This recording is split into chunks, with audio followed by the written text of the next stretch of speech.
and useless leadership cabal across Europe. Changing the language of illegal migrants to irregulars is just another smokescreen in the continued gaslighting of European citizens on the destruction of their continent. And I think this was in the meeting just before von der Leyen, that regarding illegal immigration, as he refers to it, in Europe, it's horrible and it's an invasion that is actually killing Europe. And he urged European leaders to get your act together or you are not going to have a Europe anymore. Last month, under Trump's presidency, there was 0 illegal aliens detected crossing his southern border. To context that, during Biden's presidency, US Customs and Border Force detected over 10.3 million encounters with migrants nationwide. That's illegal migrants nationwide. And of these, over 8.2 million occurred at the southern border. Since January this year, Trump is estimated to have deported up to 239,000 illegals. That is, of course, a drop in the ocean, but at least it is starting to not just through the US deporting, but also many of those illegal migrants are now deporting themselves. Starmer, during Trump's trip, was quoted as stating he was tackling illegal immigration effectively. Mind you, he also said we have great free speech here. So I think we can reasonably assume if his lips are moving, the truth isn't rolling out. On the subject of Starmer dealing effectively with illegal immigration, around 650 dinghy people arrived today alone. Now, nearly 26,000 illegal migrants have crossed into the UK just through that channel alone. We know they are coming in through many other routes, but just through that channel, which is very, very visible. And that is 50% ahead of this time last year in terms of numbers. Starmer needs to stop misleading the British people.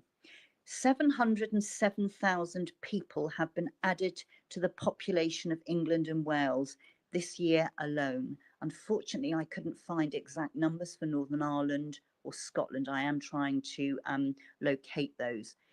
But that's 98% of those 707,000 are due to immigration. And this is the second largest rise in 75 years. Now, I am absolutely and utterly delighted this evening to welcome one of my very, very favourite people to this space. And I often wonder how good X is. It can be quite a difficult platform to navigate, but I've been very lucky to meet some amazing people. And I would add Craig Houston very highly in that. He is always humble, always pretty funny, sometimes very, very serious, but always seeking the truth. Craig Houston is the leader of the SDP in Scotland and the infamous but brilliant podcast host of 10-Minute Moans. And boy, does he have a little moan. But I would also like to urge everyone that is listening this evening to look at the SDP's immigration policy. It's actually one of the best policies that I have seen from any political party. So, Craig, you took a little journey very recently over to the island of Lesbos. What was the primary goal of your visit to Lesbos, and what specific aspects of the illegal migration situation were you looking to actually investigate? Well, the trip was inspired by a recent journey I'd done over to Cali, where I'd done a series of videos. I went down to Dover first, and I'd done a bit of work in Dover, watching what was happening there. Identified some crazy stories. Went over to Dover. Sorry, I then caught the ferry. The next day, went to Cali. I was driving about Cali, Dunkirk, and a place called Gravelines, up and down that coast. Just trying to capture things, talk to people, and just get a better picture. What I'm fed up with is we are told the narrative by the mainstream media. And I got a phone call about 2 weeks before the Cali trip. I got a phone call from a stranger Sorry, that's not true. It started off with a DM and Twitter and led to a phone call from a stranger in Ballymena. And he said to me, Craig, we have a problem over here, and the media are not telling the story correctly. Can you help? And he wanted me to sit in my house in Glasgow and do a moan on YouTube with his information. And I decided at 1 a.m. that morning to book a plane, hire a car, and pay for my car to be left at Glasgow Airport and go to Ballymena. And by 2:30 the next afternoon, I was in Ballymena, and I thought this is something I should do. I should get out there, talk to people, and give the communities a chance to tell their side of the story when there's any news going about. So that was the first thing. Then I thought, well, that was immigrant led, asylum seeker led. Let's go to Dover and Cali and see if I can tell some stories from there that are not being covered in the mainstream. And it frightened the bloody life out of me, because the numbers are not true. The numbers that we think are coming into the country illegally are not true. I stood with people high up on the cliffs of Dover, looking into the new port that they're using to bring over the ones that they pick up in the middle of the channel. And that number was reported 2 days later as the number for illegal or irregular migrants, as we must call them now. But that wasn't the number for the day. That was the number from that one point of entry. We've still got ferries. We suddenly, about 5 years ago, stopped hearing stories about people coming into the country stowed away on the trucks going onto the ferries. But we don't count them anymore. Being on the ground there, I found out that we still do have boats landing when they come over in the cover of darkness. They land sometimes on the beaches on the south coast. So that's still happening, but we don't count them. So that kind of got me. And then when I got to Cali and I seen it in front of my own eyes, just swathes of people all wanting to come to our country illegally, it spooked me. So I thought, well, what do I do now? And I thought, well, I want to go to the front line. I want to find out why they're coming into Europe, how they're getting into Europe, and investigate that part of the story. So that's kind of identified Lesbos as being quite a hotbed for boats, because the Lesbos is almost covered in three sides: the north, the east, and the south, by Turkey. And it's only the west coast that if you look out to sea, and you could see forever, you would eventually hit the mainland of Greece. So the other three sides, it doesn't matter where you are in the island on those other three coasts. If you look out to the sea, you can actually see Turkey. And in the north side, it's only 6 miles. So it's closer than Dover is to Cali. And that's why I went there, and off I popped. So what did you actually witness regarding the conditions, assuming that you could witness the conditions for migrants on Lesbos, particularly in regards of the camps or maybe other reception areas? Mm-hmm. Yeah, right. Okay. Well, when I went out there, I'd done a bit of research, and all the NGOs and the charities that are in contact with any migrants in Lesbos tell us how terrible the facilities are. It's prison-like, they're overcrowded, and the conditions are really, really bad. You Google Lesbos, migrants, asylum, camp, whatever, you'll find plenty of people telling you that. And I can't remember what day it was. I think it was the second day. I was coming about, there's a camp that they said was temporary that's actually fine. It can be used permanently. Because there was a fire in 2020. I'll talk about that if you want. It's quite a long story, but it's fascinating. But it's not really relevant for today, but I'll cover it if you want.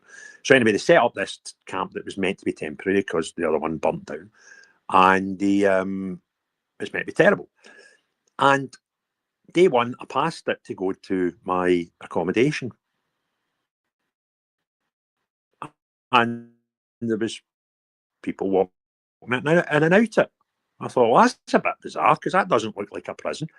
And pull off in another bus picking people up. So then the following day or the day after, I was coming past the camp, and about 100 yards up, there's a little supermarket. And I was turning off the road to go into it. And here there was a chap standing at the side of the road. And I put my window down. I says, "Excuse me, are you from the camp?" And he spoke perfect English, and his name was Nelson from Cameroon. So me and Nelson got chatting.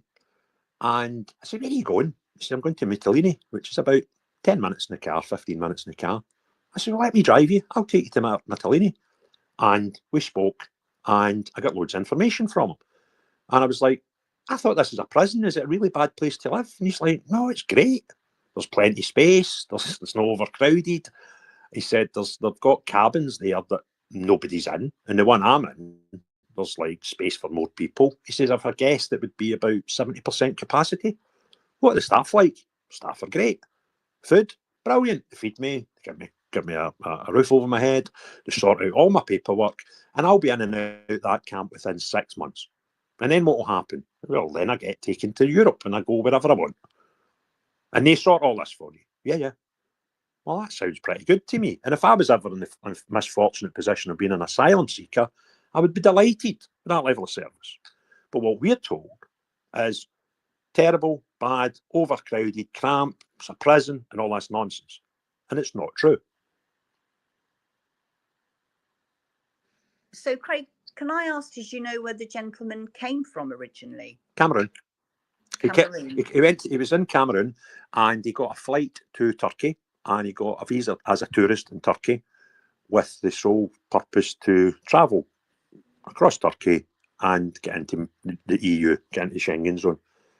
And he done that easily enough. And he's been in that camp for 2 months and he expects to be out the camp within the next 4 months and he fancies going to Luxembourg.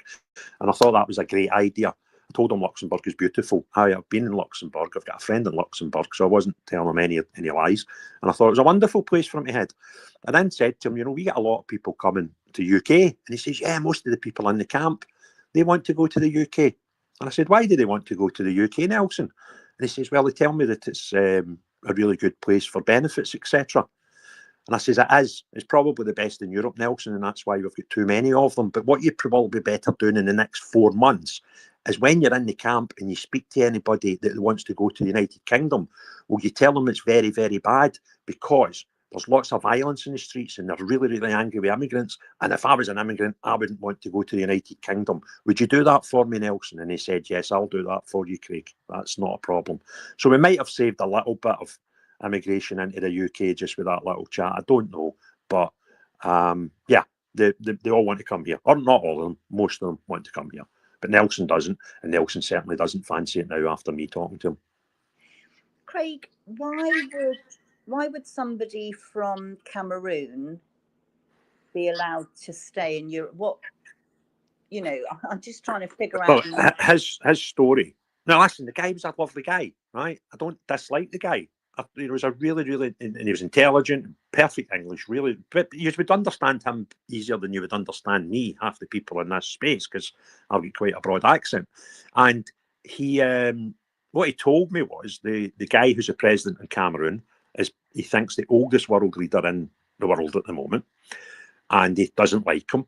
And he said that they're going to be having elections soon. And when you have elections in Cameroon, in most African countries, it gets a bit tasty. And it's not like Western countries where we're more democratic. And it's generally a bad place to be. So he fancies getting out of Cameroon for a while. He's not been chased out. He's not been arrested. He's not carrying out a faith that has been, illegal in his country. He's not a homosexual or a sexual person of any sexual preference that's illegal in Cameroon. He just doesn't fancy being there for a while. So if we then applied Nelson across the camp that's at 70% capacity, yeah, and we think through that the majority of those individuals are then given asylum, even if it's not warranted, and it sounds like he was fairly confident that within 6 months he would be granted asylum and set off on the next leg of his journey to Luxembourg, or maybe having met such a wonderful person as you, he might change his mind and think, maybe I'll go to Bonnie, Scotland and see Craig again. I told him how terrible it was. I really emphasised how terrible this place is. We're really racist, and the people that come illegally are treated really bad in these hotels, and they burn them down and all this stuff. And you don't want to be doing that, Nelson. Come on, you go to Luxembourg and tell everybody in the camp Luxembourg's a great place. But my point with this is, at the moment, we are very focused on the English Channel and what's coming in via the Kent coast. And as you quite rightly said, we're now ignoring what will be similar traffic coming still through the lorries. We also know there have been luxury yachts caught off of the coast of Cornwall, and that was more luck than good judgment, that someone that had chartered a yacht to an Albanian and then saw it go somewhere he didn't expect the yacht to go, put a call in to the British Border Force and say, can you go and have a look at this? And on that yacht, they found, I think, 20 or 30 Albanians crammed in. So it's not just, we are focusing on the channel, but the entry points into this country are huge. But my point here is that this individual, once he goes through Greece, gets his asylum granted by the EU, then just sets off travelling wherever he wants to go, will probably have zero problems entering the UK. Another thing that was bizarre with Nelson's story, Nelson got a plane from Cameroon to Turkey relatively cheap. He told me how much it was. I can't remember. But I said to him, how much was it for the boat? That part was €2,000. And I'm like, you don't need to do that if you want to claim asylum. You can claim asylum by getting to a border point. You could. I mean, he's obviously got a passport because he got to Turkey on a plane, right? So why not just go from Turkey to, I don't know, Paris on a plane? And when you're there, walk up to passport control and say, hello, can I claim asylum, please? So the process when they do that, it's not impossible for them. And that's a perfectly legal way to present yourself for asylum. You can even do it before you get to a country. It is possible, but nobody wants to do it. What they all want to do is pay money traffickers, or as I found out in my Cali Dover trip, some of them appear to be hiding contraband items and condoms and putting them into their orifices in lieu of paying for the boats, right? So that's even a more scary thought. But they want to do these dangerous things. Well, it must be that claiming asylum when you appear on a beach must be an easier thing than to claim asylum when you turn up at an airport. Because I think you turn up at an airport, they do have a seat there, and we might just put you back in the next plane. So when you come in a boat, there must be a massive benefit of doing the boats. Or why would you not just get yourself to Turkey? I mean, you must be able to get a Turkey flight to Stansted for like £100, right? And it's a bit safer than paying £2,000 to go in a. He told me it took 4 hours to go the 6 miles in the cover of darkness, and he was scared shitless, right? Well, why would you need to do that? The whole thing stinks because they know they come in through the boats and they get put through a different process because they're met by UNHCR, who are building an €80 million mega complex on Lesbos in the middle of the island, which I tried to get to, and that's where it got really scary during my trip. And they're building 5 of these in Greece alone. And it just doesn't make sense. Now, you bet your bottom dollar, the UNHCR, who have got a $10.67 billion budget this year, well, like every other NGO and, charity, etc., every department of the UN, next year they'll want a bigger budget. So when this centre's complete, they'll want to fill it. So it will be full, because they need to have it full to justify the budget that they'll ask for an increase next year. And the whole thing is a scam. And what we've got now, and I didn't know these things until I went out there, there's a person walked past me, came out of the camp and walked to the staff car park, and they had a uniform on and it said Frontex. And I'd never heard of Frontex before. So I started looking into Frontex. And Frontex is a standing army ran by the EU who control the borders. Their full title is Border Force and Life. What do you call it? Not lifeguard, border guard, and whatever. Anyway, they protect the borders, right? So it started off a force that would go and help an EU country when they had problems at the border. And when they started, the first guy that was the gaffer, he was a bit naughty. He was probably right of centre. And he would turn blind eye to when the Greeks were doing things like tipping boats into the water, right? They were pretty strong. They were protecting their border perfectly well. They were saying to boats, you're not coming here, and turning them round, right? But the UN didn't like that. Sorry, the EU didn't like that. So they got a Dutch guy called Lietmans. He's been in the job for 18 months, and he's already told people that where we have border force agents, and we see any sort of breaking any humanitarian laws, we will sanction you. Your country will get sanctioned. He's told the people in Frontex that he expects a massive change in culture. And anybody who's a current acting serviceman, now this guy's got a long military career. So what he said was, I'd understand it would be difficult in a situation for you to stop your comrade doing something wrong. But don't stop them. Just come and tell us and we'll sort it out. So he's trying to do a massive organisational ethos swing, which is no easy task. However, if you've got 2,500 people trying to change the ethos of them, that'd be difficult. But then what I found out, by 2027, he expects to build his force up to 10,000 strong. Now that's easy to change the ethos there, because you just make sure that the 7,500 you bring in have got the ethos that you want. So he'll do that easy. And he's this is a kicker, this is his really scary bit. So we've now got a guy in charge of that that's told the world, we are going to honour every single humanitarian law. ECHR the law, right? Because we need to be cuddling friendly to illegal immigrants breaking into Europe. Not what you think your border force should do. He's already told the countries where we are, we will hold you accountable and give you sanctions. He has already told us he's going to quadruple the size of his force. So they're going to spread out more of Europe and take control of the border issues, right, of these sovereign countries. And the kicker is, they've just recently signed a cooperation agreement to work hand in hand with the UNHCR, who are building all these big, lovely asylum complexes that will need to fill them. And they've promised them that they'll work hand in hand with them to assure every asylum seeker that tries to get into Europe will do so. And we already know that the majority of them want to come here. So I got a bit nervous when I was out there, because this problem ain't getting better.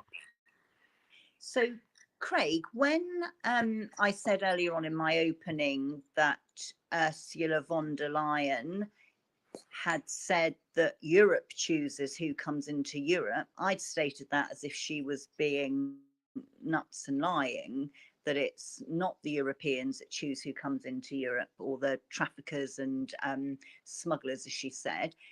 But actually, it sounds like certain people in Europe are choosing exactly who comes in, and they're telling us that. They're telling us that to our faces, and yet we seem powerless to do anything about it. Technically, she is right. She is right. The EU will decide who comes into Europe. It will not be the country. Greece won't decide. Bulgaria won't decide.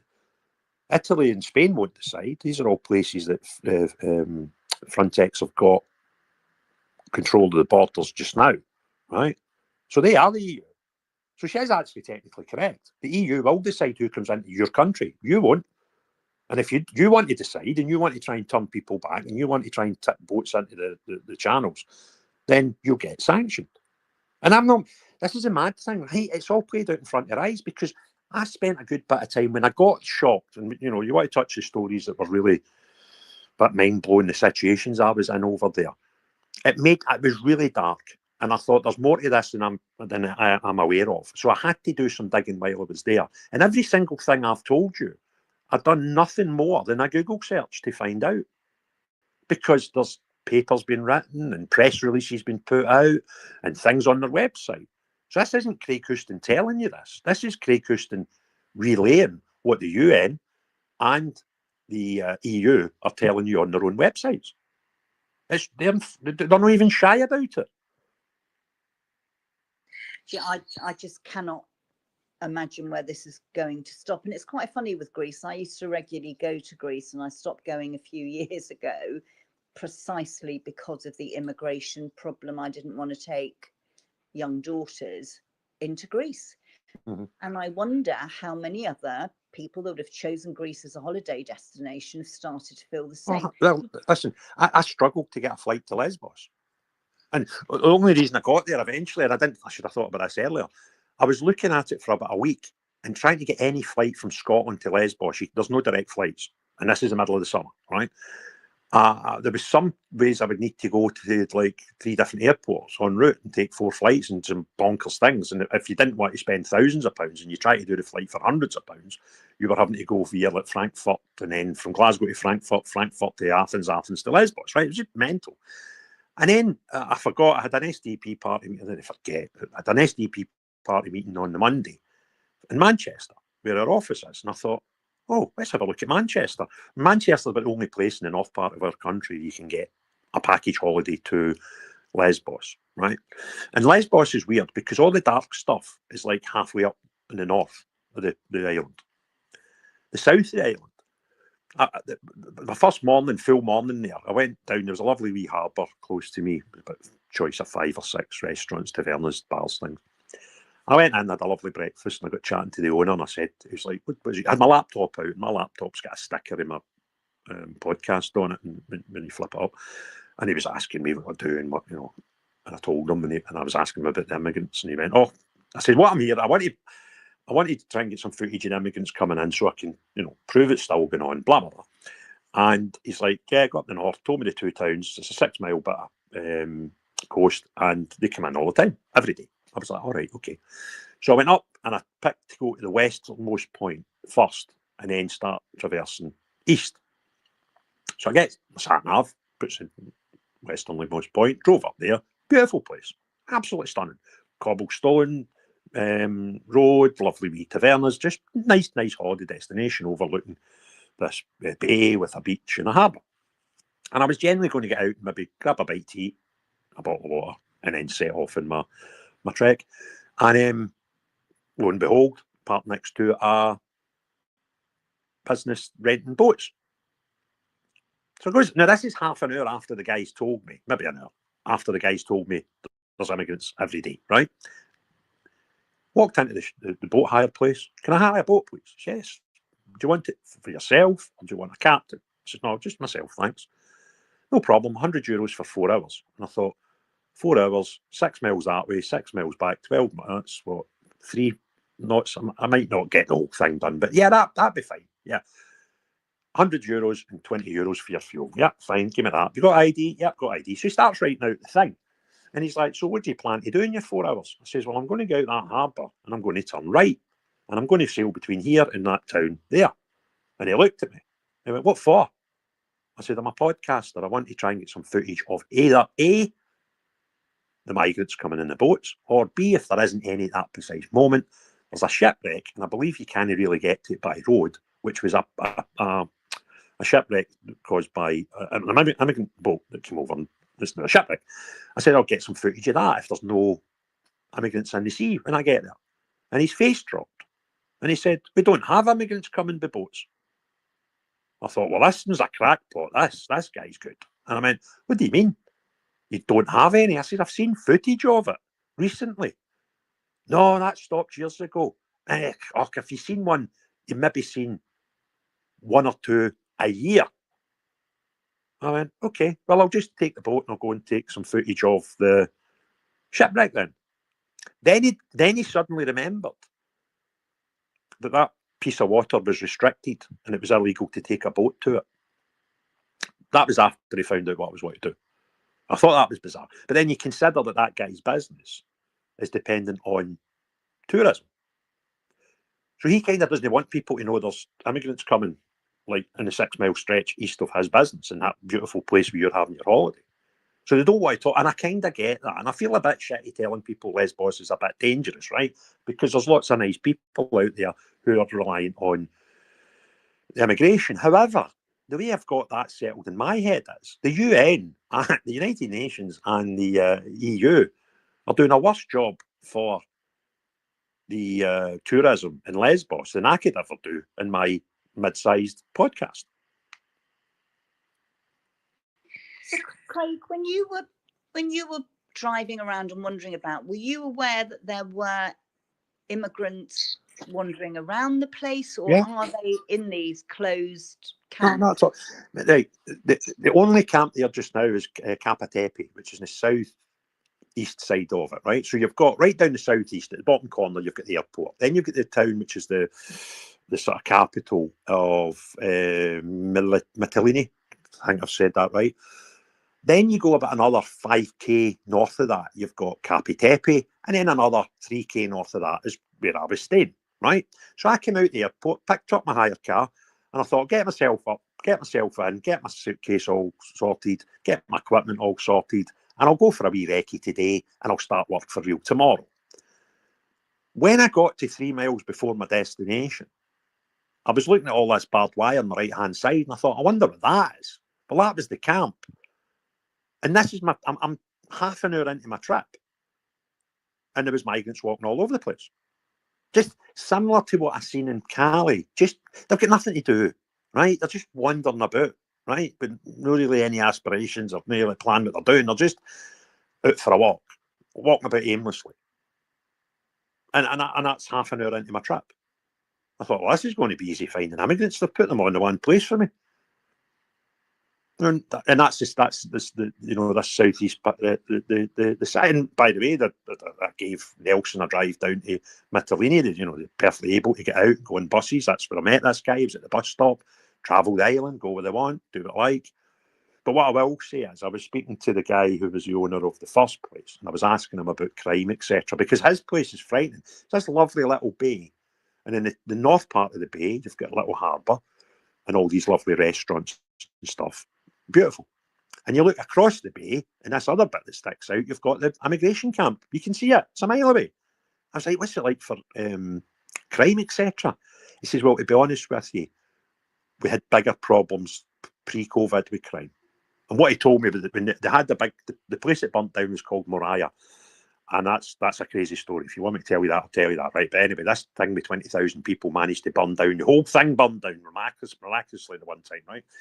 And he said, when that Moriah was in its heyday, and there was 20,000 in it, people near the villages round about Moriah were coming home from their work, and they hadn't been broken into and, maybe stole a TV. They had emptied the house. Rugs, curtains, beds, bedding, woof, gone, right?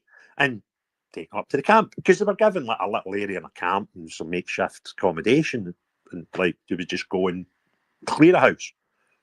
And he said that was really bad. He says, but now, to be fair, it is a lot. You get a bit of crime, but nothing to the levels it was maybe 5 years ago. I'm just lost for words, really, which is very unlike me. I'm going to ask you one more question, and then I will open up to the floor. And actually, I think when you're ready, talking about that story about Mariah is quite interesting, because what happened was devastating. So I know a couple of things really spooked you when you were out there. A couple? If it was a couple, I wouldn't have noticed them. Yeah. I live in Glasgow. I've lived in the west of Scotland all my life. Having a wee thing spook you now and again is not normal everyday occurrence, but it doesn't really spook me when odd things happen. I have witnessed a few odd things in my life. But in that trip, I was actually had a pal phoned me, kind of funny story. After he watched the video, and he was like, Jesus, big man, you put yourself in some danger, do you not? And I went, well, I don't do it intentionally, right? He's like, what was the maddest thing? I went, it was all mad. But I went, there was one, I reckon it was a good an hour and a half where loads of stuff happened at the same time, from leaving that guy's shop talking nonsense about that, right, up until a point where I was trying to tail a Swiss vehicle and my engine died, right? There was about an hour and a half in there. And he went, how many strange things happened? And I started counting them. I was like, there was a woman up there, and she was a security guard, and there was the United Nations place that I found that kind of is off the beaten track and hidden, and then there was the guy in the people carrier, and then the other Swiss car, and I started counting them all up. 10 mental things happened in a 90-minute part of that journey. It was I probably not even told you them all on the 45-minute video that I done. And the scariest one was when I was in the forest looking for this new thing that's meant to be opening, the mega asylum centre that they're building. And it was dirt tracks. I was on dirt tracks twice. Once doing this North Coast thing, which was just crazy, right? I witnessed some really bonkers things. But the most scary thing, I was trying to find this camp, and I got about half of the road done, and then it went just proper dirt tracks, right? And there were worse dirt tracks than I was on the day before doing the coast road. And it was in a forest, right? And it was all hilly and it was all hairpins and it was all big descents and you're not on a motorway, so there's no barriers or nothing, right? It's quite dicey at bits. And I came up and my sat nav went a bit weird and it was showing me a T-junction. I'm like, I'm not at a T-junction, the road's veering to the left. So I stopped for a second and it was on the right-hand side, there was an off-road Jeep, what do you call it, pickup sitting, and a woman in it. They kind of like women security over there, right? Must be their DEI stuff's really good. And this woman's looking at me and I'm looking at her and I'm in the middle of nowhere, right? So eventually I went, right, I've got to go left here because there is no right turn. So anyway, I started proceeding up and I'm driving about 5 to 10 miles per hour. Got up, I was going uphill, turned right at a hairpin, went out, could see her, she hadn't moved, and I thought, well, that's good. And then within about 2 to 3 minutes, the forest was getting denser, the track was getting narrower, and I came up to a T-junction again. But I've not got the T-junction, my sat-nav at this one. And I thought, the last I looked, I was about a mile away from my destination. So the thing's got to be here somewhere. And I'm looking, and my phone was not, I couldn't use my phone. That was out of signal. I couldn't use the maps on my phone. My sat-nav in the car went, and I even realised that I had the radio up slightly and was listening to some stupid pop music for like Turkey or something, right? All went, gone, right? And I'm thinking, shit, anything happens to me. And I'm not talking about somebody stabbing me, shooting me, taking me hostage or anything. I'm talking about something simple like me crashing my car, right? I'm kind of out the game. Nobody's finding me. So I reversed about maybe 50 yards till I got to a bit where I could do a 3-point turn. And just as I reversed and went into the side of the road to finish my turn, this pickup truck appeared again. And she's now T-boned me. She's parked across from me. I can't go anywhere. And she's on the left-hand side, so she was nearer me, the side that I was on. And she put her window down and she pointed up the way or pointed down the way, as if, are you going that way or are you going that way? And I pointed down the way. I'm going down the way. To which point she gave me a thumbs up, saluted me, and gave me another thumbs up and disappeared. I turned right and drove probably a bit quicker than I should have under the circumstances at that point. But I'd be forgiven for speeding. And speeding there, I'm talking about doing maybe 12 miles an hour instead of 5. And I got out of Dodge. And about 100 yards later, phone signal was back, radio started playing, sat-nav kicked on. And I was a mile away for this thing that you can't find. So basically, they've just outed all your systems like they do when there's a terror attack in the UK. They just... Yeah. I've had a couple of pals who have worked in the army that have watched the video, and 2 of them said the same thing. They had worked with similar things that can do that. So it's not as if it's my imagination or I'm trying to... No, listen, it could... I'm not trying to make... I'm just telling people what happened to me. People can make their own mind up. Now, what could have happened is the radio station could have turned off. I could have had my phone disconnected for a full 2.5 minutes and the sat-nav somehow got confused all at the same time. That is possible. And this woman just turned up miraculously, right? That's all possible. Or it could be something else. But there's 2 people that have phoned me since the video went out, ex-vets, told me that they had worked with this stuff. They said the stuff we worked with was 5-10 years ago and it was quite heavy kit. They went, so what they were suggesting was the area either had this kit there permanently and I've just drove into the zone, or the person that came up behind me had flicked a switch in something that was in this heavy duty type pickup truck. And that was weird. Another weird, the next weirdest thing was when I noticed that that's I was in the motor trade for 25 years, so number plates and things kind of, for some daft reason, if it's peculiar, it'll fly into my head. And when I was up this village and it wouldn't hire me the boat, I remember seeing a Swiss reg plate. Swiss reg plates are a little peculiar. Almost the rest of Europe are similar. The Swiss ones are a wee bit peculiar, where they've got 2 shields left and right. Shield on the left signifies Switzerland, and the shield on the right is like the area in Switzerland that the vehicle's been registered to. And I remember seeing one, because in that island, it's all Greek plates or a few Turkish plates, because it's only an hour on the ferry. So a lot of Turks will go there on holiday, I'd imagine, take their own car. But I saw this Swiss plate up the northwest of the island. I thought, oh, that's weird. No, I genuinely couldn't tell you what the car was. It was the plate that stood out. Then I had this treacherous journey, 6.6 miles across this dirt track in the coastal road, which was scary, and I could bore you for an hour, 2 hours telling you stories about that part of the trip. But when I got to the furthest point where you're hitting normality again, you reach this little town, it's got a beach and a couple of tavernas, and I saw another Swiss plate. I thought, well, there's 2 people driven for Switzerland. These people are evidently bonkers, because that's a bit of a trek. Or is there something weird here? So I've not seen any French plates, I've not seen any British plates, I've not seen any German or whatever. I've only seen Turkish and Greek plates, as you'd expect. I've now in half an hour seen 2 Swiss plates. And I thought, well, I'm going to start paying attention now. So the second car that I've seen is the only one I can remember the make and model. It was a blue BMW Jeep. I think it was an X5, right? So now I've completed my 6-mile treacherous journey around the north of the coast, and I thought I need to get back to the hotel. My head's spinning, right? I've just seen some nonsense now. I've uncovered a bloody UN place in the middle of nowhere that looks protected and all this stuff, right? So I'm like, just get me out of Dodge. And put into my sat nav my boarding house I was in. And I've got about a half-hour drive. So I've drove about 20, 25 minutes. Beautiful. All mountainous, lovely wee villages. And I come into this village, and lo and behold, what's in front of me? A dark blue X5 BMW with Swiss plates. I've now seen 2 dark blue BMW X5s with Swiss plates in half an hour in the north of this place, this island. Now, the first car that I'm seeing might have been a dark blue X5 in blue. I don't know. So we'll just need to accept that I can't remember, right? But it might have been the third one I've seen.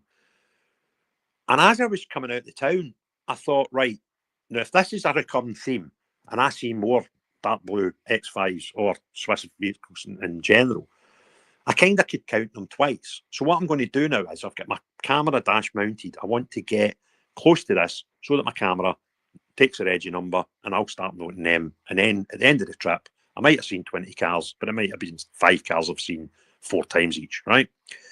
So I'm driving up, and I'm getting close enough. I'm getting to within maybe 4 or 5, and it's not we're driving at 20 mile an hour here, 10 to 20 mile an hour.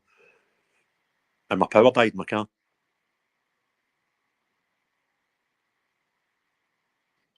That is really odd. Just all of it, I just find just very, very sinister. Craig, I know that Jake had a question for you, and I would like to open the floor if anybody else would like to ask Craig anything at all, or if you have an opinion on what you think might be going on at the moment, because there is just something that feels like we are just being continually. Oh, just to let you know, I managed to pull off that thing I see on my YouTube channel. So you've got 109 people watching your space on my YouTube channel. Amazing, thank you. That's really good. Jake, if you have a question, would you like to ask Craig? Oh, sorry. See, on that spooky story, do you know when my stomach sank? When I got back to the gaff, got my laptop out, and guess where UNCHR's headquarters are? I'm going to guess Switzerland, but am I wrong? What? You're very good guess. That's spot on, 100%. You're from Geneva. There's a lot of really dodgy stuff that There's a lot of connections getting made here. Switzerland. Okay, so Jake, you have a question for Craig. Yeah. So my question is not so much about what you experienced while you're out there, but more on the lines of on your way back. Now, I know there's a few YouTubers and people who actually talk about this sort of thing that have gone to, say, the camps or, you know, go here, there, and everywhere. A good example of someone who just talks about it is Paul Fort on YouTube. And he lives in Spain, I believe. And when he's come back, he's mentioned being stopped in the airport. Did you have any fear of being stopped for at least 4 to 6 hours? And I've already been detained. I was detained a month ago in Glasgow. I was arrested and charged, and I'm due at court on the 8th of August. you didn't get stopped. Is that for this? Is that? No, that was for another video talking about. Well, I can't even tell you who I'm talking about because my bail conditions prevent me from doing so. But I was you can Google my name and put arrested, and you'll see the story. You won't see the story. You'll see a version of the story, which is debatable. But I can't talk about it right now. I can tell you I was arrested because other people have done that. Yeah, no, that's fair enough. But was I concerned? Yes, I was concerned in various times in this trip, mate. And there's 2 stories that I didn't put out in the video that I told people in the video. I said, look, there was another 2 things that were absolutely bonkers and scary, and I've not shared them. And the reason I've not shared them is all the other stories, I've got video evidence of what happened in front of my eyes. These 2 I don't have, so you'd have to take my word for it, and I don't want to be accused of telling lies. But one of them had me very scared for my own safety, so much so that I bugged out of my accommodation and got myself to a place where I knew there was plenty of people. That was on a Saturday night. Well, that is chilling. And you know, Craig, I think that we are finding out so much now from citizen journalists. I think it's very obvious to the sane people of this country or these islands that something very sinister is going on with the media as well, and that news is very selective. And I noted over the weekend another citizen journalist was arrested for a chant that he chanted at a protest outside of a hotel. And I think we are going to see more and more of this happening in the coming weeks, months and years, because people are accessing their news through many different vehicles at the moment. And we're already seeing with this new online bill, protests getting, we're not allowed to see some of the footage. We've already seen some of the transcribes from the court cases for the grooming gangs being removed online, unless you have age verification. There's just so much going on at the moment. Yeah. That is absolutely sinister. Caroline, did you have a question for Craig? Hello, yes, can you hear me? We can indeed hear you. Excellent. Hello, Craig. Hello. Really interesting. I feel like I've just sat down and watched a Matt Damon movie. I'll tell you what to do. Once I'm finished on here, click on my YouTube channel and watch the 45-minute video that I put out 2 videos ago, and you'll see even more. And I'm actually, see, as I'm talking to you guys, I'm like, Jake's question was great and it's got my head going. And I was apprehensive walking through security at the airport, right? But even then, what happened was bonkers. There was 2 guards sitting at behind the screen dealing with the passports, and I was the only person there. I went early. I was there like 2 hours before anybody else going on my flight. I just wanted out of Dodge. I told myself, if I get through the passport control, I'm safe, right? I'm practically home. And I went up to the counter, gave the guy my passport. The guy beside him wasn't there. He wasn't checking anybody's passport. It was the only person at passport control. And he looked at my passport, and he looked at me, and he looked again. And then generally by this point, I've got the stamp out and I've already stamped your passport. He then put it through the machine, and he was smiling as he put it through the machine. Took it back out and looked at his pal, pointed to me and said something in Greek. And I don't know what it was. Okay. And I felt it was like, see, you've got to remember here is the Greek people have the same thoughts as me and you. Yeah. Right? It's the UN and the EU that are kind of making the place shitty for them, right? And I thought, have I flashed up with something? And they're like, we don't care because we're quite happy with what he's doing. Whereas the people that would be unhappy with me would be the UN and the EU. The Greek Border Patrol and the people in Greece would be like, go Craig, right? So I don't know. I don't want to read too much into any of the situations, but it was certainly a weird thing when I was at the border at the passport control coming out. And then I walked through there and I thought, do you know what? I'm home now. And I was sitting in through into the departures probably 3 hours before my flight. I just wanted to be technically out the country. And I thought, if I need to sit here for 3 hours, I'm happy with that. And that's what I've done. Yeah. Sorry, your question. No, yeah. So my question is a little bit vague, really. So, assuming, we all think we know what's going on, and we all Yeah. think we know who the main culprits are and everything, but have you got any ideas how we further investigate it, tackle it, follow the money, this is the cancel thing. the contracts? Yeah, but my trip was not what I expected my trip to be, Caroline. My trip was, I thought I was going to go out, see some boats coming in, try and get a word with people that were disgruntled locals and possibly even some migrants that came off boats. That's what I was going to do, right? But because somebody said to me, "We no scared." I was absolutely shitting myself at times, right? I'm 6'1", 18. Well, I was 18 stone, but I've got diabetes since January. That's came off me drastically. I don't know what I weigh now, but I'm a big lump, right? And I'm no shy, right? And I don't mind telling people there was lots of times where I felt a bit nervous, but there was 2 or 3 times where I genuinely, absolutely cacked it, right? But I'm actually glad it happened in a perverse way, because if that hadn't happened, I wouldn't have got my spidey senses going, and I wouldn't have started digging about who these bloody people were. And all I done was on the internet, and I told you earlier, it was all there. All you need to do is Google it and find it. And I found out so much about Frontex. I had never heard it before, right? A lot of people have heard loads about them before. I didn't. I just didn't. They never came under my radar. And the UNHCR. So with all this nonsense starting, it kind of made the trip even more worthwhile, because I'd done a lot of investigating about the bodies there rather than the immigrants. That's a bit the bigger stories that these organisations, not these people that are coming in the boats. That could be stopped easily. You could stop that in a heartbeat. And that's the thing that really gets me worried about the whole thing, is the people that are intent not to stop it. You would imagine if your job was border force, then one of the key things would be to stop people coming illegally into your country. Well, unfortunately, that's not what's happening. This mob are telling us we're letting them in. We're going to give them all the humanitarian help that they need, and the law of protection and stuff. And they're telling the countries that they're working in their country. Bear in mind, these are UN forces, EU forces.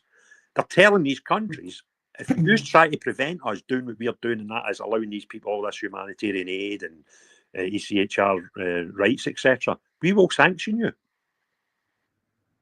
And that's a scary. And then the other thing you've got to factor in is what I told you earlier about the recruitment. They're going from 2,500 strong standing army to 10,000 by 2027. And they're building all these mega centres all across the Greek islands. I think one of them might be the mainland, actually. But I think, they've got these. Kos is definitely one. Lesbos is definitely one. Another couple of islands. And they'll need to fill them. The UNHCR will fill these places, because they'll look pretty stupid spending £80 million on each of them if they don't. And now they're in cahoots with a cooperation agreement that you can Google it now and you'll find it. Frontex, UCHR, cooperation agreement. The whole agreement's there, and how they're going to work in conjunction to make sure all these asylum seekers have all been given all the rights and all the protection and the safe passage and all that stuff. And you think, wow. And we know that the majority of them that are getting welcomed in will head to Cali. Yeah. It's not going to get better. I think for me, we're all becoming more aware of what's going on, but it's just how do we tackle it? The only thing we can do as normal people is by voting people in who we know, or we've got a chance that they're not there at the bequest of any Fabian societies, WEF, Soros, all these things. That's the only hope we've got. And if we keep voting in people who are connected, that's a nice way of saying it, to people in these other places, then it will never get better. It will continue to get worse. Yeah. It's a really, really chilling scenario, and I think we're seeing it across the whole of Europe. You often wonder how on earth we will navigate our way out of this. John, did you have a question for Craig? Yeah, hi Craig, how's it going? Not bad, John. Good. I just wanted to ask a question, please. I've come to this conversation quite late. You've probably answered this question before. So basically, what I've read I watched your documentary the other night, and may I say, really well made. Really, you've got Well, some stuff. thank you, but bear in mind I was sat in a hotel room in Manchester Airport Hotel. There was no much technical ability there, so it was just No, me. but you've got some stones on you, mate, and I appreciate your stones, pal. Either I'm very brave, very naive, or very stupid. Just can take your pick for that, John. But no, you thank you very much, and we all appreciate your efforts, and Appreciate we recognise your sacrifices that you do for it as well. So very much appreciated. But That's very, very humbling and appreciated, sir. Thank you. But what I wanted to ask is, so basically, these organisations are basically importing migrants in through Turkey into Greece, and then moving them up through the continent, to France, and then across the Channel into Britain. Well, yeah, and let me tell you a funny story. Is that that's kind of sequence of what's going on. Aye, but the funny part, a funny story, when it's not that funny actually, it's bloody frightening. But it came up when I was talking to the boy Nelson from Cameroon. I said, "So what's the process, Nelson?" He says, "Oh, within 6 months, I'll get out of here and I'll get free passage into Europe, and I've got to go to Luxembourg." I was like, "Well, what happens if you don't?" "What do you mean?" I went, "Well, what happens if they don't grant you that?" And he just laughed and he went, "But they will." He went, "And if they don't, there's that many ways you can appeal it that you'll get there anyway." He went, "And see, once you start the appeal process, you can actually get 90-day passes to go anywhere in Europe while your appeals are going through." I was like, "What? How secure is that?" So if you get it genuinely knocked back, you must be some sort of crank, right? So you're not a normal person if you got it knocked back. And then you get into the appeals process, you can get documents that will get you anywhere in Europe as long as you're back in this the camp that you started within 90 days. Well, you're disappearing at that point. You're going to Cali. So it's a farce, mate. It's just a total farce. So what you said on your documentary, it's a business. They're using 100%. And I tippled to this. Right. We've had 28 years, I think, of governments in the UK winning elections with manifestos that say we're going to reduce immigration, right? And none of them's been able to do it. And I thought, well, that's a bit weird. Maybe they're not allowed to do it. Like Brexit, we never got Brexit because certain people weren't there to let us get what we voted for, right? So maybe immigration's the same. And then I realised we've created a bloody industry. Hoteliers, lawyers, do you know an interpreter gets paid like £80,000 a year to work for these refugee things, right? It's just bonkers, right? I know people that own businesses in Glasgow, and their sole purpose of the business is to supply furniture to immigrants when they come in and they get into the housing sector. And by the way, they've been doing it for 10 years. They've just got a hell of a lot richer recently, right? So we've got all these businesses, all this, we have created an industry. And I kind of thought that was unique to the UK. It is not unique to the UK. That's another thing I found out on my trip. The whole of Europe has got a new industry called immigration. And even if it's not for any nefarious reasons other than people are greedy, and the people at the top of these organisations that just want their budgets bigger every year, because that's how every organisation works, it's not a private business, right? Well, the people running these are all in six-figure salaries, and their assistants will be in six-figure salaries, and the person underneath them will be in six-figure salaries. And they kind of like the six-figure salaries. So they won't want to change anything, even if there's not a bigger, darker, controlling thing above all this. Let's just pretend that's not an option right now. You've got so many people making so much money off it. It ain't stopping anytime soon. And it's certainly not be stopping anytime soon if we keep voting people in who are hell-bent on keeping the whole thing going as well. Yeah, I get that. It's so going back to what another person was saying before and what we can do about it. We can't seem to vote in somebody who's responsible enough unless they're held account to what they promised they're going to do before they get voted in. Yeah, and that's easy sorted as well. That's the easiest thing in the world to sort, but they won't vote for it. So I'll tell you how you sort that. You pick a number. Now, let's just say the number's 10, right? And you say, by the way, GB pack people, please open your ears, right? This is a good one. What we get is We get a policy that says, right, the next election, every party that wants to win this election has to put in 10, 6, 8, I don't care what the figure is. Somebody cleverer than me can think of the number, right? But it's got to be an even number. And we say that's your 6, 8, 10 top promises. If you get in, see halfway through your term, we're going to expect you to have got half of your promises through Parliament. And the only caveat you put on it is they must be in a majority government, because you could then argue if you're not in a majority government, you couldn't guarantee that, right? But if you're in the majority government, halfway through, you've not done half your promises, it automatically triggers an election. And what we're doing then is we're guaranteeing that at least half of the stuff that they've promised us at an election period, they're going to do, or they're going to get part two. So they'll run about busy for 2.5 years, making sure at least half the stuff, whatever number is the clever people want to put on it. And if they don't, default setting, new election. So we do a half-term audit, and if you fail the audit, you're parked. And the nation they could vote you back in again, I suppose. But, you know, and I think that would help. And that's not difficult. That wouldn't cost us millions and billions of pounds like any new fangled thing our governments dream up either. That's quite an easy thing to manage. That's a good idea, and it's fair. The GB Pack can have that free, because our conference is in September, and I'll kind of be putting it on the floor there anyway. So I don't care who puts these things in, as long as somebody does. Do you know, Craig, it is quite interesting at the moment. We do seem to have, I don't know what the technical term is, so I'll use my term. We've got a lot of fannying about at the moment from political parties that really will not commit to what they're going to do about migration. Now, yeah.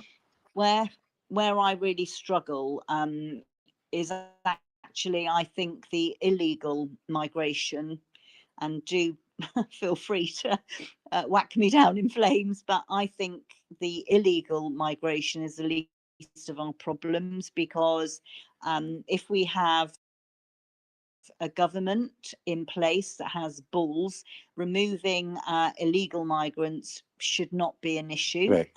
I love the SDP policy around the use of the Ascension Islands. I think it is just an absolutely brilliant idea, and it's totally feasible, and it's something that could have arms and legs in all sorts of directions, and actually I think would be as large a deterrent. Oh, that's it. They've been, as Rwanda. Listen, Rwanda was all about deterrent, right? See the people that get their knickers in a twist about, oh, you can't do that, it's a third party country and all that. They were kind of arguing because they didn't want immigration to stop, or they were thick, right? It would have been the best deterrent in the world. You probably wouldn't have needed that many flights going to Rwanda for the folk to go, these people mean business. Where's the next best place in Europe? Because that's all this is about. We have got the best package of pick and mix on the shelf that illegal migrants can come in and take what they want, right? Our shop's the best shop, right? So see if Germany's the second best shop just now, and we make ours really, really unattractive, then they'll just go to Germany. And that's kind of the way you need to look at it now. It's like back in the 80s and 90s when people get their car radios stole. There were somebody was getting it that night, and all you had to do as a car owner was make sure it wasn't yours, right? So you put a better alarm than the guy next to you, then, you know, that's what we need to do. And that's a bit harsh, but that's the reality. And Rwanda would have been perfect. And listen, the reason I joined the SDP over a year ago was I had decided I was going to stand for election, and I was happy to do that as an independent. And then I saw a party that I thought was going to be the knight in shining armour coming over the hill. And I'd made my mind up. I was going to wait till the election was finished, the general election, approach this party and ask them if they would please allow me to stand as a candidate for you. And that may or may not have happened. But during the election, I found out stuff that this party, that tell us they're a unionist party, had done in Scotland, and they pissed up the leg of Scottish unionists, right? And I went, I can't deal with you. At the same time, somebody came to me, an English member of the SDP, with a plan for Scotland. And I went on holiday. I said, I was away for a week's holiday. I said, I'll be back in a week. I'm going to have a look at your manifesto and all your stuff. And one of the biggest, if not the biggest thing, and I went, I'm in, right? There was two things. The first thing is, if I was intelligent enough to write a manifesto or a homecoming document, as the SDP have got, it would look similar, if not identical, to the SDPs that I was reading in front of me, right? There's not a single bit in it I didn't like. There was bits that need polished up, right? That's about it. That's about as bad as it got. But the immigration thing, I just thought, I like common sense and logic, and that was full of common sense and very logical. And I thought, that is workable. That's a magic deterrent. We own Ascension Islands. You come here illegally, we catch you at the border, we'll park you there, but you're still in the UK, you'll be safe, you're still in our jurisdiction, and we will process your application from there. Now, if you change your mind at any point, we'll take you home, right? So if you get in, it gets knocked back, you want to go into an appeals process and, spin that out for a couple of years, that's fine. You'll do that for Ascension Islands. But if you change your mind and you want taken back to wherever, we'll help you get there, right? I thought, magic, absolutely magic. And it's not rocket science. And that would be the biggest, best deterrent ever. I wouldn't come here if I thought, if I don't make it, I'm getting sent to Ascension Islands right in the middle of the Atlantic. The Ascension Islands is about halfway to Falklands, and we use it for refueling. We've got 2 MOD flights a week, every week, and if something else is going on, it might be more.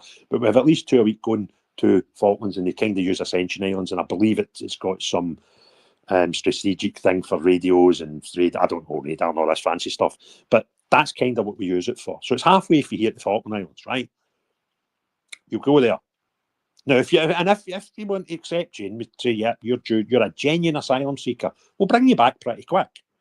But if you're here and you're not who you say you are and you can't get the criteria, you're free to go at any time. We'll give you a lift anywhere in the world from Ascension Islands. Superb policy. Rocket science? No. Simple? Yes.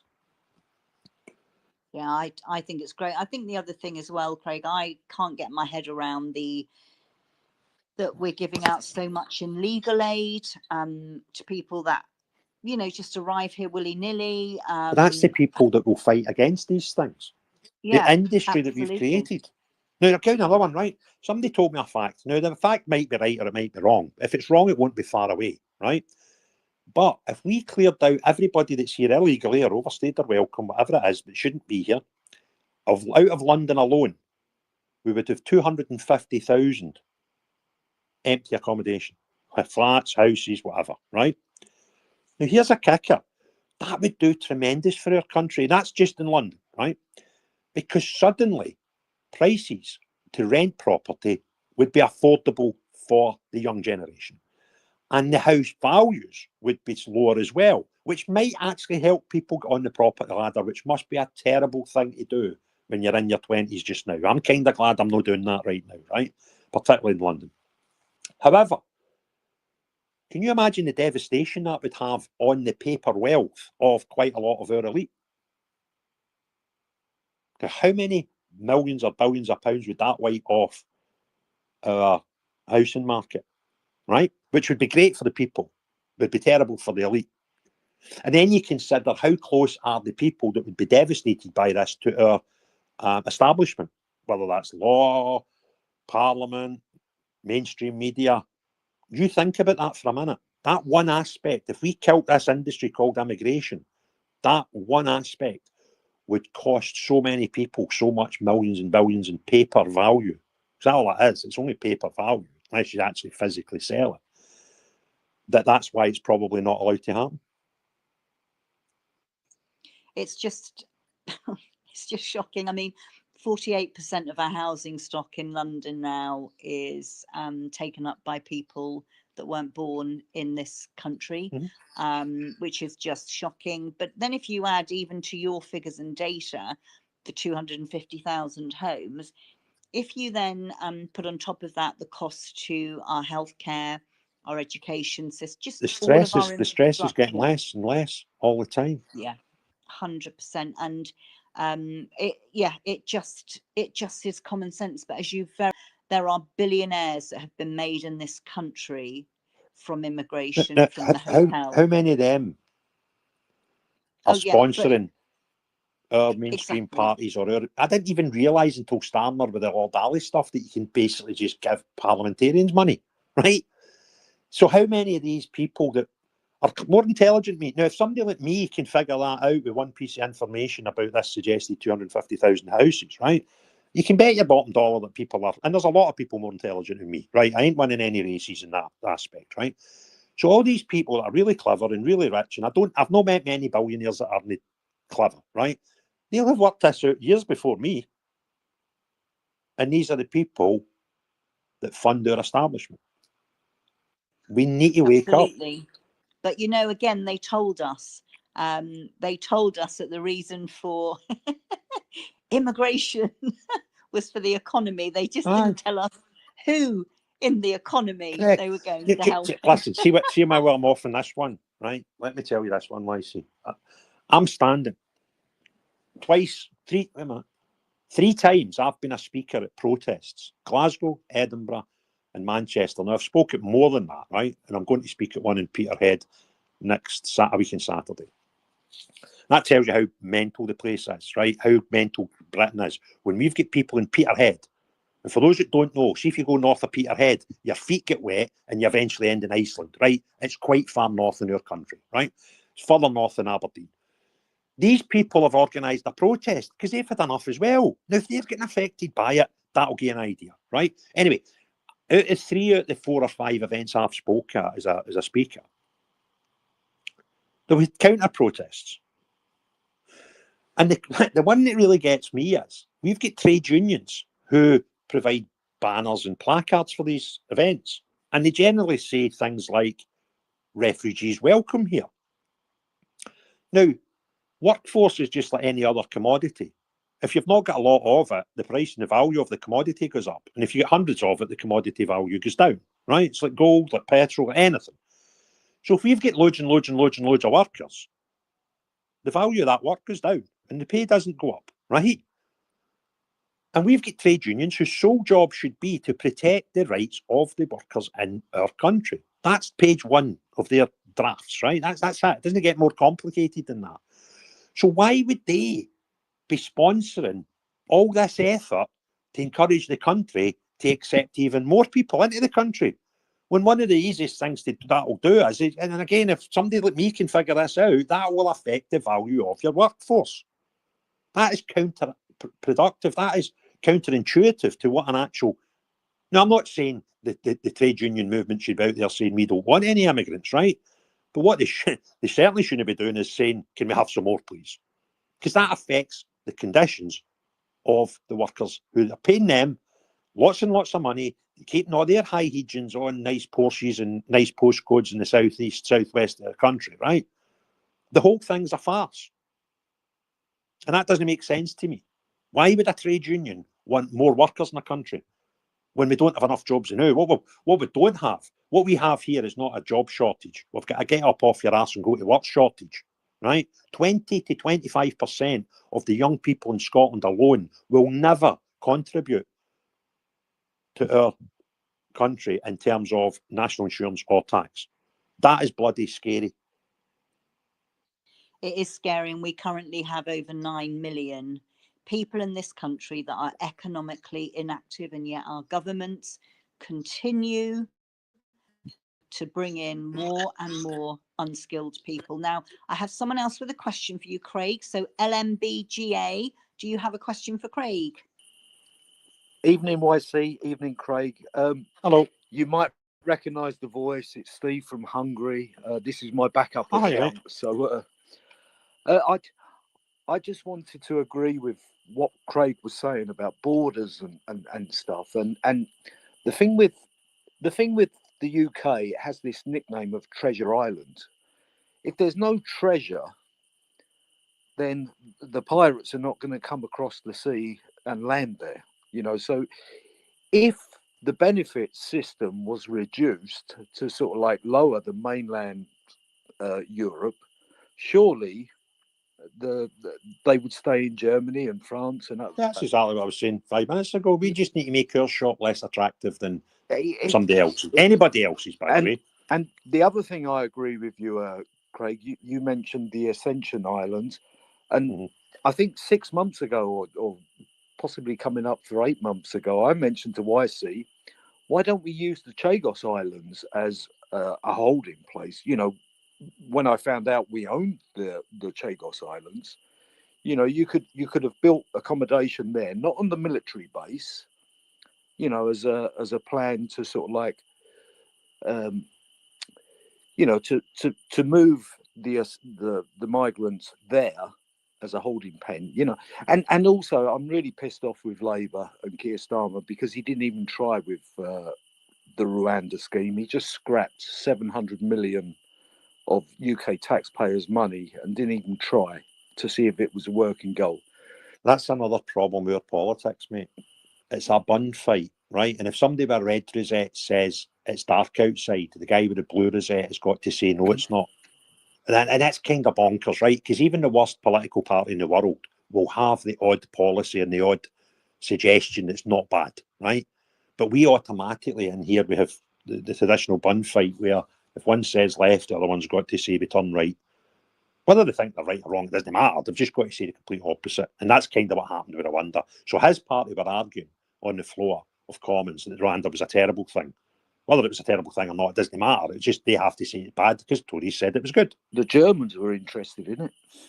Correct. As soon as we pulled out, half the bloody Europe wanted it. Yeah, Anyway, that's your question. and well, yeah, it wasn't really a question. It was just agreeing with what you were saying. But I mean, obviously, I live in Hungary, and I'm still under EU law, and currently Hungary is under what's called Article 7. You know, we're being fined for not taking migrants, and to be honest, Yep. Hungary is your first line of defence. You know, we blocked the route through Hungary for all the migrants that are looking to get to Germany, UK, Sweden, all the benefits play. No migrant wants to stay in Hungary. Believe me, because the wages here are terrible, the benefits are non-existent, and they just want to move on through. So the EU made this policy where everybody has to take an allotted amount of migrants. Now, as soon as you do that, and they get asylum, they then fall under the is it Schengen law or something? They can just move Well, to the for next. movement, you can go anywhere they want. Yeah. So, you know, Hungary's being punished for protecting the borders. Yeah, but if you think about it, what the guy in Hungary does, and I'm not sure of the figures, I kind of think it might be £1 million a day, right? So that's 365 million a year. Well, we're spending billions in hotels, so it's the best deal ever. Yeah. We should give them £500 million a year and say we're not taking any. Honestly, we're cheap as chips in comparison to what the UK's paying out. You know, what we're paying in fines is nothing in comparison to what it's not even. But see the real costs that we have, where it's the accommodation, all that stuff, right? But you've got all this stuff that you can guess at, right? Like stress and strains on your education, your services, your infrastructure, your health, all these things. You have a positive spin-off from them if you do a Hungary. Yeah, and that's you probably couldn't work. You could work it out roughly, I suppose, right? But on hotels alone, is it 4 billion per year? We are in that one aspect. No, it's 5.7 billion at this point in time, Right. and it's estimated to get up to, I think, around 9 billion by the end of this. Brilliant. So Parliament. Tell you what, and then all the other add-ons, right? But let's not even take that into consideration. But over the next 12 months, we just said, look, we'll take a Hungary deal if you're all right. We pay half. In fact, we'll pay you more. We'll give you £500 million this year, right? Well, we're 8.5 billion better off. It's no rocket science, but there is and I keep going back to it. It's follow the money. We've got so many people high up in our elite that would lose so much money if we turned the tap off right now. And that's the problem. It's not doing it, but it's easy. It's being able to do it that's a hard bit. It's getting folk into power that aren't going to be swayed by these people. And I'm going to say, no, do you know what? I'm going to take a wee bit of Churchill ethos for a minute and do what's best for the country. I mean, and what I've found in my travels now, over the last 6 weeks, I've been to Ballymena, Glasgow, Edinburgh, London, Manchester, because I rally down there, even in Dover. The people in Great Britain have got some things really, really in common, right? And that is, we're concerned for the safety of our children, safety of our females, the lack of housing, they're affecting jobs. That's it, right? All across Britain, it's the same. And the minute you voice these concerns publicly, the whole thing goes against you. The media, the establishment, everybody, and our judiciary and our police forces. You're a right-wing fascist racist, right? And sometimes a Islamophobic, depending on the colour of the skin of your person that you're not happy with that day, right? Well, I've got news for you. It's the same across Europe. Craig, I've been posting a stat about the last census, and probably people are bored of me posting it, but I think it tells the true story. Where in 2002, 2003, there was 13,000 rapes reported to the police in England and Wales. In 2022, 2023, that had risen to 70,000. Wow. And the big change in that graph is 2015, when Angela Merkel opened the doors to Europe to mass migration. Mm-hmm. It's not like the English and Welsh boys all of a sudden got the hots and decided to go out and rape girls. That was a turning point for me that showed that this. Yeah. One, we keep getting told about skill shortages and stuff like that, right? One skill shortage we're definitely no short of is bad people. We've got plenty of bad people in our country. We've got people in our country that do horrible things to women, that do horrible things to children, right? We don't need to import more of them. We've got plenty. But when you look at the stats, and the stats suggest that there are people from certain areas in the world that have got a higher proportion of people committing these crimes than a British person, then you definitely don't want them. That doesn't make any sense at all. But I just wanted to, can I just say one, and obviously I don't know when we're going to call this, right? I just want to share one more story, definitely get out there, right? I met a young boy called Barack. He lives in Manchester. He's a podcaster. Young, early 20s. That kid, if he wants to, could be a superstar, right? Intelligent young man. And he is from the Congo, although he's never set foot in the Congo. Because 3 years before he was born, his parents fled the Congo. Civil war was on their doorstep. The mum and the dad left a baby in the house, and one of them had to go back and get the baby. And they said their goodbyes because they thought they would never see each other again. The war was that close to their doorstep.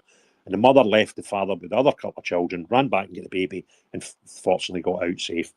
Went into, it may actually be in Rwanda, I can't remember, but a camp in another part of Africa. 3 years later, Barack was born in that camp. And that kid lived in that camp for the first 14 years of his life. Now, I'm not a guy that says we should have no asylum, because I've got a heart. And there's people that him and his family are due asylum. If we can give these people a safe haven, we should do so. That's my belief. However, see, for every single person we get in front of him and comes in here illegally and tells us lies and breaks into our country, that's another step back in the queue. But the next Baraka it is. And we shouldn't have kids that are genuinely, their families have to flee because things out with their control. And we shouldn't have people like Baraka sitting in a camp for 14 years. He's the first 14 years of his life, and his parents and his older siblings, 17 years in a camp, because we've got people coming in our border. And I didn't even think about this until I met that kid, and he told me his story. And I thought, that's another reason we need to stop this fake asylum, because the fake asylum is affecting the genuine asylum seekers. And that's wrong. And when you speak about these things, you generally get pigeonholed as a far-right fascist racist that doesn't want any immigration. I'm not anti-immigration. And I'll tell you, see, anybody that says we need zero immigration, that's great. You'll probably like Trump, and you'll probably like Elon Musk, right? So what would happen if Elon Musk said, I want to build a battery plant in Ayrshire in Scotland, and I fancy living in the Kyle Peninsula and buy a castle, and I'll come and manage my business from there. If we have zero immigration, we have to say, Elon Musk, no, you can't come. So having no immigration is a bit weird, right? So it's just about controlling it. And the asylum, yes, we should be able to offer asylum, but we must be able to peg it at a sensible figure where we can offer people a good standard of living that come here without affecting the standard of living of people already here. That kind of makes common sense to me. And another thing that makes common sense to me is, and again, the GB can have this one for free if you like it. We should have something in your constitution that says, if we have a national debt, we cannot give foreign aid to any country unless it's like a natural disaster. Like Ethiopia, when I was a kid, was one of the most horrific things I've seen, right? So we should have the ability to do that. But I can't understand why we need to give billions of pounds to farmers in a country that can afford nuclear weapons. That makes no sense to me. And if you take it down to a personal level, if somebody was bankrupt on a personal basis and their mate wanted to build an extension to his house and it was going to cost them 20 grand, then that bankrupt person would not be giving their mate 20 grand to build an extension because it doesn't make sense. However, if that guy walked past somebody in the street that was homeless and wanted to give him £5, then he should be able to do so. And that's what we should do for our country. That makes perfect sense to me. But you say these things without anybody listening to your full story on it. You say, oh, I heard that Craig saying he doesn't want migrants and he doesn't want asylum seekers and he doesn't want us to give foreign aid. Well, that's right. But every one of those statements has got a caveat. And I kind of think that this is where we need to go. Is that we need people, with all due respect to that, there's some good politicians out there. There's some good people that love politics. I'm neither. And I want to be a politician. How bizarre is that? But I kind of think if we have more Craigs, and we don't need a full House of Commons of Craigs, and we don't need a full Holyrood of Craigs, because that doesn't make sense either. But we need enough people, normal people, to actually go and do it. And if we can get 30 or 40 of me in Holyrood, we'll make it better. We'll make it better. And then if you can get 100 to 150 in Westminster, you'll have an effect. But we don't. We keep doing the same again. Career politicians, never had any life experience. And by the way, I'm not saying they're all bad, right? But we can't have a House of Parliament in Westminster and in Holyrood that affect my life. We're having houses full of these people. That makes no sense. We've tried it. We've done it all my life. It's not working. Craig, I couldn't agree more. And I think just going back on some of the comments from people. So in the last 2 to 3 years, only 12% of the people coming to this country, and this is for legal migration, only 12% have a skill that this country actually needs. Sexual assault and rape has risen 340% in the last decade now. A government's first duty is to protect its people. And when you've got statistics like that, and rape is 80% underreported, and when you see an increase in a decade of 340%, we know we're in a problem. The other thing as well, now over 40% of our asylum seekers are overstayers, most of which that have come on a student visa. And we just cannot, as a country, go on like this. It's just not tenable in any stretch of the imagination. So the government itself, on their government website, actually states their first duty is to protect its people. So my question to everybody is, do you feel protected? Because I most certainly don't. Right, our last question of the evening will be coming from Jardine. Would you like to put your question to Craig? Oh, I can't remember what I was going to say now, to be fair, but it was just it was to do with no, it was, you mentioned it, you were speaking in Manchester, Craig, and I saw you speaking, Okay. and it was to do with those people like who were the counter protesting, who were the same like people who show up at Epping, you know, were like protesting against concerned parents, like, which I don't understand, you know, with what's gone on there. People are annoyed and don't want to see their kids like getting hurt. Yet these people show up. Well, then it was like this same sort of buzzed in sort of crew that were there when you were speaking, man. Yeah. Like, I don't know if you remember what I said, right? But before I started my speech, and I don't go up, I done it once and I hated it. I went up and done a public speech with a pre-written speech. And I hated it. It wasn't me. So since then, I've thought of 3 or 4 things that I want to say. I go up and I do it, right?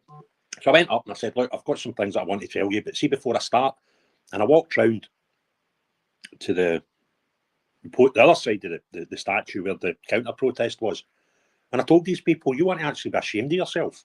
You need to have a good look at yourself in the mirror before you come out of the house You don't need to agree with my politics on immigration, national, all that stuff. You don't need to agree with me. But you don't have to come out and counter protest a protest rally that is about protecting children. So what are you actually saying here today? You don't want our kids to be safe? Because that's all this rally is about. And what I did see when I walked around there that really shocked me was there was a large banner, and it was from the English Teachers Union. And I thought, where are we as a society when the Teachers Union are counter-protesting people that are wanting the streets to be safer for our kids? Well, I was shocked, man, myself. Like I said, none of it makes sense. And that Raj Amir was there, and he did a brilliant talk. And while he was speaking, all you could hear in the background was Nazis come off our streets. And he's like I think he's like a Bangladeshi, descendant. So it just doesn't make any sense, bro, does it? It's like they all just seem to like side with this trans ideology as well, which I don't get as well. It's just it's like it all just seems to be one great big death cult. Yeah, I think we can agree we are seeing some really strange things on our streets. I thought what was really powerful in the last couple of weeks was the Epping protests, when all of the mums, the sisters, the daughters, we just all stood together in a line. And I think that was after we'd seen again these counter protesters coming in. Now, we do live in a democracy and we do have the right to protest, and even the people that we may not like have the right to protest. But I just felt the police bringing those people by foot cordons straight into the centre of that, what was at that point a peaceful protest. It's a red flag to a bull, and it then does put those protesters in a really difficult situation. And as soon as you make anything incendiary, of course it catches light, and I believe that's what's happened.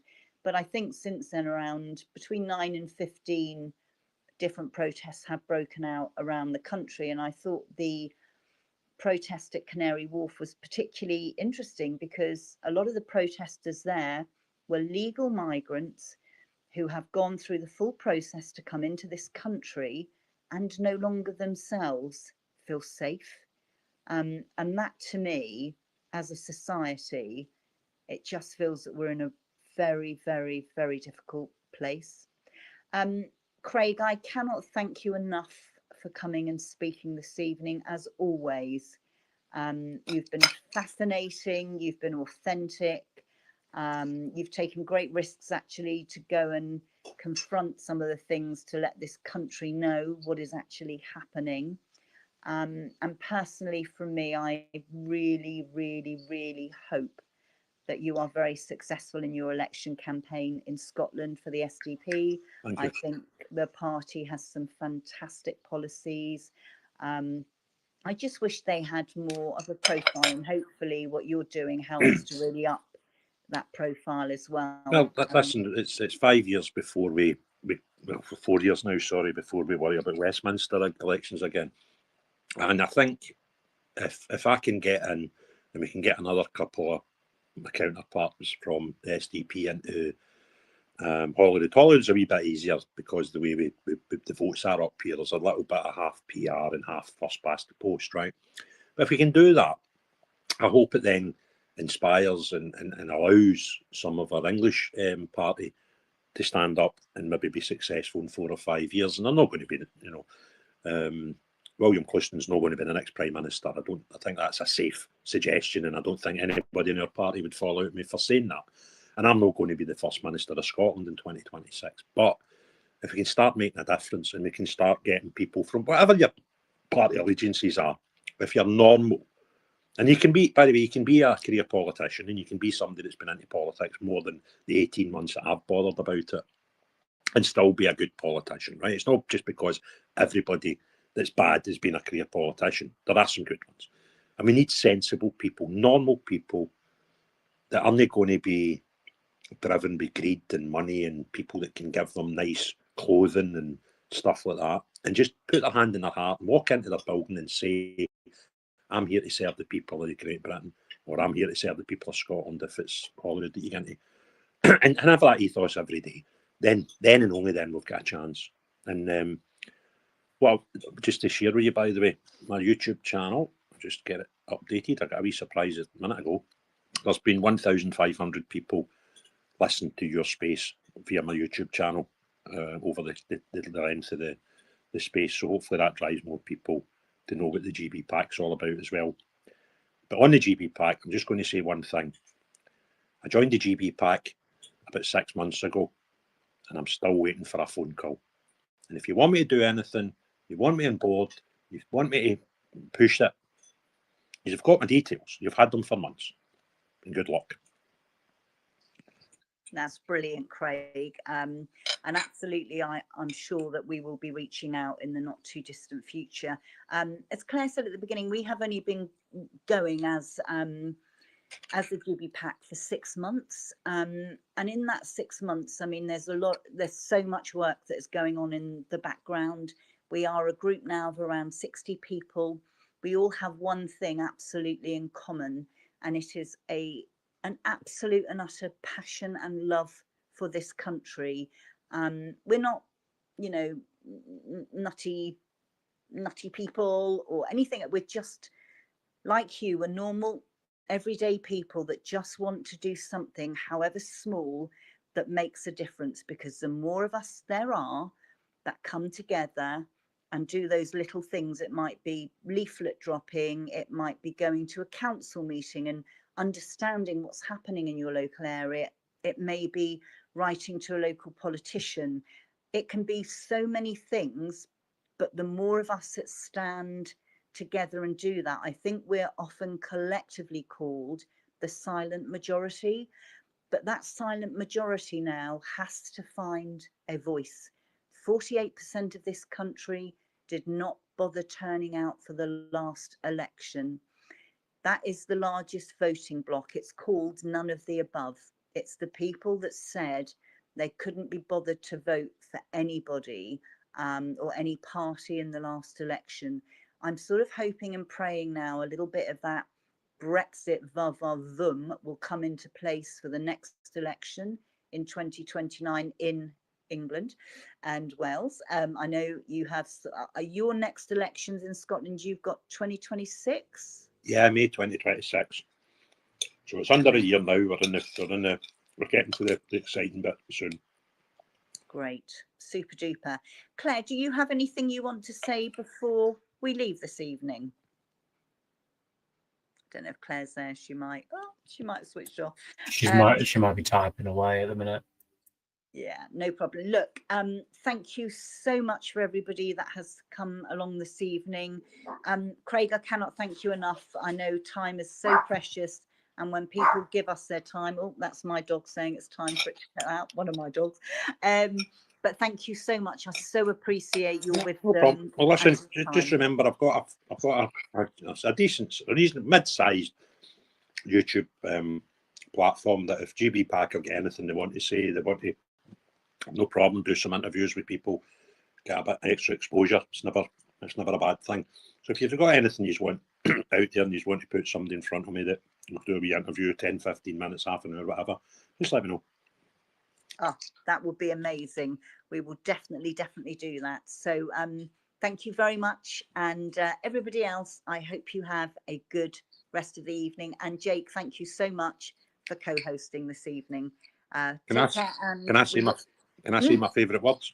Oh, go on. Have a great day. Cheery bye now. And it's good night from me, and it's good night.